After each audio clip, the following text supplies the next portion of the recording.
So before I recorded this video, you're probably wondering why is the UR level at 261, but actually I started the UR cycle farming at 217, but I honed approximately 100 stones and then I reached level 261.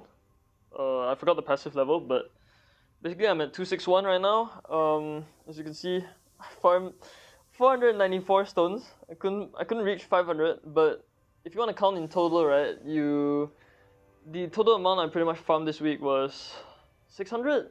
So it's roughly around there, but for video's sake, let's just say I lost the recording and I'm pretty much gonna hone 500 today, approximately. I'm not gonna use the actual copies today because I plan to save them around the 1k level if I do hit it. After talking to Uwu, I kind of realized just how broken and just how insane you'd have to be to hone at a 1% rate to not try to save your actual UR copies to guarantee it, you know? So I'm just gonna hone 500 copies today, and I'm probably gonna talk a little bit about why I record some videos on YouTube, I guess. So, because recording this honing is pretty boring, so I'm just gonna add a little bit of a voiceover first. +3, okay, so off to a good start. So, when I started posting videos on YouTube, I was just thinking to myself, okay, I'm just gonna post videos in a sense so that like I can be some sort of reference point to people who maybe don't know how certain comps work. So for example, I think the first video that I had was the Awaken Sophie clear in under 2 minutes. So a lot of people, they wanted to do some specific clear for Sophie, which was Heart, Fen, Vox. These type of comps, they really are trying to stick to some certain comp, like say for example, you must have Summer Juno, or you must have Mikey, you must have this, you must have that. I don't think that's how it works. So I try to make my videos in a sense where I try to make the comp at least a little bit more interchangeable so that I can at least show people that you don't need to stick to a certain comp, or you're gonna keep finding yourself kicking people in multiplayer lobbies and you're just gonna be very unhappy because in the end you're not gonna be able to find the people you want. You may find people that actually do have the units, but they probably only farm 1 or 2 runs. So really showing them that there's more than just one comp to a run is what makes the game balanced in a sense. Wow, I failed it. Holy shit. Okay. So basically I wanted to show people as a reference point how things work. So for example, that day I actually posted the Millim nuke for Throne Terrace. I mean, there's also the Duran nuke, right? But I just wanted to show people how to do the Millim nuke solo. And for example, Ganon, right? A lot of people were in multiplayer. A lot of people in lobbies, they would be like, "Oh, you must have Thetis, Juno, Quan, which no one farms. Let's be real. You must have Quan, or you must have Melty, or you must have Mako. You must have all these units." But in reality, the game Grand Summoners is meant to be a game that you can use a lot of units in, except for certain levels, like say for example, don't really have an example, but pretty much they consist of a meta, right? And the reason why there's a meta in place is because people literally just, if you ask them, you ask them, where did you get this comp? At least 75% of them will either tell you this is how it works, or they saw it from someone else, and that someone else probably tells you, oh, I saw it on the leaderboards. Especially if they're a noob that pretty much are just copying. So I've had experiences where, for example, if this person was owning Mitsuya, okay, then he sees like, okay, you need Mikey, Mitsuya, Heart and Melty. You probably saw it from my video.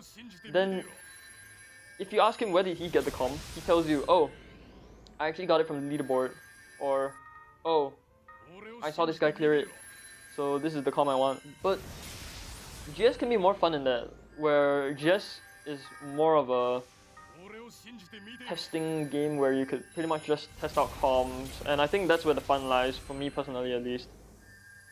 There's also crest farming and UR farming, but honestly I don't enjoy crest farming at all.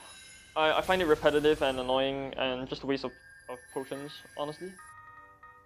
But you still need to do it to improve your account progression in a sense.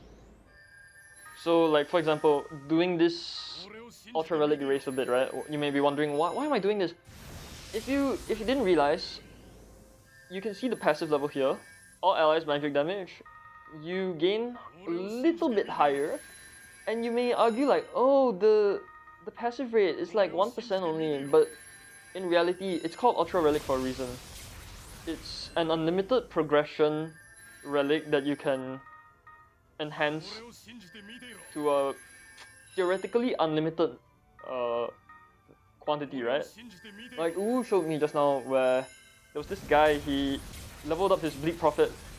He spent like 20,000 mats in total, he hit like 1,000 to 1,500, you know? And I thought that 500 was a lot until he showed me that picture, right? So it's still, even though you might think like, oh my god, he spent like 20k stones just to go from 1,000 to 1,005, but really, in reality, it's like, that's just how a crown progression works in the late game. It's diminishing returns. It's not as easy as farming aspects, getting currency to redeem things, get alchemy stones. It's not that easy anymore.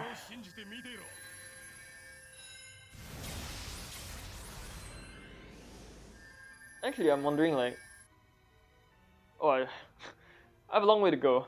So, I forgot to mention this at the start of the video, but I'm actually hoping to get my Ultra Relic to around, say, 400. So, I first started nuking this in the previous cycle of Ultra Relic Race a bit. I got to approximately, no, not approximately, I got literally 217, right? It's in the thumbnail, which I'll probably add later. Please remind me if I forget to, but I hit 217, I was doing a Mikey Chloe, Simon Forte clear, and then from 217 to right now actually, which I'm honing, I don't know what level it is, but from until that level, I was farming with Uwu and CG Tillif, who are my friends, and I think we farmed at least 400 together, at least, that's for sure. Uwu joined a bit later, but we farmed together this cycle, and pretty much we're already hitting the... Probably gonna hit the 400 today, honestly. I take it back, I'm actually not so confident anymore. I don't know how many am I gonna get, to be honest. I'm also hoping to get like my passive level to 101 by today. That'd be like a massive spike. So, to anyone who is new to Ultra Relic nuking, I recommend, if you're a new player, I don't recommend you nuke at all, because nuking requires both units and equipment that you probably do not have. Even myself, I do not have some equipment that can really help, like for example, Cold Excalibur, which is a fairy tale weapon, or I don't have Dragon Knuckle EX. I actually don't know where that comes from, but basically that's I think that's from Tensura actually, which is that time I was reincarnated this time. I really don't recommend nuking unless you have the units. I've joined several multiplayer lobbies, especially those hosting with Draken, right? These past few days. They would host with Draken, they hope that it could clear, but in reality they don't know that to clear on the leaderboard, which was a double Mighty, Draken and Chloe comp, you need to understand how the nuke works. So the first thing is you need to understand why Chloe's in the comp. If not, you might as well add 4 Mighties, right? Because they have literally the same slots, but Mikey has a 5-star support and Chloe only has a 4-star, but Chloe has an extra revive. So you need to understand that Chloe, her TA gives Dark Rest down to the boss, which is very important because the boss has very high elemental resistances, and if he doesn't get his resistances lowered down, he is pretty much not gonna take damage, which is why the slow comp, the sustain comp, is Thetis, Juno, Mako, Dark Mazex. Dark Mazex does non-elemental damage, which means that he will kill Eraserbit eventually. I kind of forgot the name of the boss, honestly, but I can't be asked. So you really need to understand that another reason why that's a leaderboard clear is because they actually try to hold the BE. Back then, if I'm not mistaken, one of the clear methods was you needed to have 2 Simons, and then you needed a Forte and a Chloe, I think? I'm not sure, but you basically need enough BE. Correct me if I'm wrong, but I think you needed X marks. Do you need X marks? No. Actually, I'm not sure, honestly. I didn't learn how to clear the Ultra Relic Eraserbit at the time yet. But what I plan to do in the future is I intend to go for level 400 for all non-passive level, yeah? That'll be 1006, which is crazy. I aim to go for especially Ultra Relic Empty Heart, Ultra Relic I actually forgot the name of the blue one, the defense equipment. It negates a lot of damage. I just know the boss's name is Territus. Then there's Bleak Prophet, right, for light nukes potentially. I think, in my opinion, I'm predicting that light nukes would be the next meta, I think. I don't expect fire, water, or earth nukes to be the next big thing, even though they're setting up earth nukes, right? Like with the release of Dead Master. Unless they slowly released earth units over and over again and earth equipments that screams, hey, please earth nuke, right? Because right now dark nuking is just so much better. You have meta units like Mikey, you have meta units like Simon, you have Draken, physical nuker. But I think when, like, say Summer Lisa comes out, say Valerie, wait, I'm not even sure if Valerie does magic. Pretty much there's gonna be a lot of magic nukers coming out real soon. That's my predictions at least. As an experienced player, I don't think you should take my advice on it. I'm not used to predicting the future. I'm more used to working around with the current situation. And since I recently actually started playing the game seriously, right? So I can't really say I'm an expert. I'm still learning, right? So here I am posting my videos. I'm trying to help people that are below me in the knowledge level, but I think teaching other people is the best way to learn yourself, which is why I'm trying to teach other people as well. And I wouldn't call advertising my YouTube some sort of like flexer or clout chaser, all this. I've had similar comments before, like, clout chaser, advertiser, this guy advertises his YouTube, blah blah blah. But I try to avoid that. I try to ignore it. I had a guy the other day, in one of my YouTube videos, he just commented, GS is a shit game. I'm like, you're not wrong in some ways, but come on, man. Just keep it to yourself, man. I don't need that one comment on my video to be GS is a shit game. Well, congratulations to myself because I hit level 400. Just hoping I don't hit the 1% rate yet. Okay, at least it's a 1 in 5 right now, which means it's a 20% holding rate right now, which is good. Okay, never mind. Yeah, I don't think I'll be talking anymore about other things. Looks like I'm... Okay, I'm gonna keep failing, I guess. Well, okay, yeah, +4. Compensate for just now. I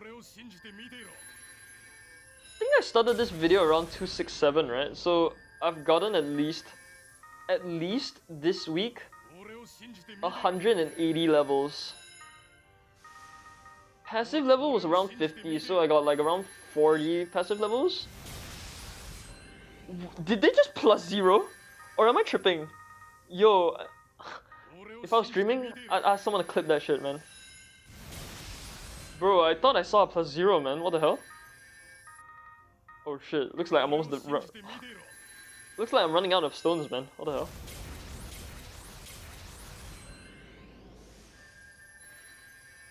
Okay, 411. Alright. How late would it be if I ended at 420? Okay, +1.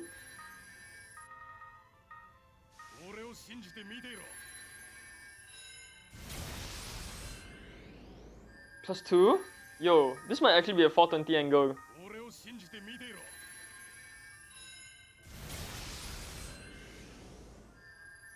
Yo, unironically, a 420 angle if I use my Ultra Relic actual copies.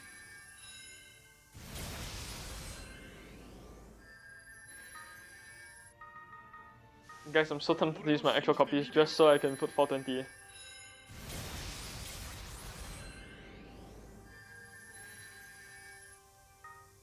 I'm honestly so tempted. Look. Like if I just do this right now, it will be 420. Alright, no man, let's just call it a day. Well, so that's my Ultra Relic Eraser bit. It's at 418. It went from 217 to 418, so I got a total of 201 levels this run. Passive levels I pretty much got around 40. Yeah, that's gonna wrap up the video. Thanks guys for watching. See you guys in the next one.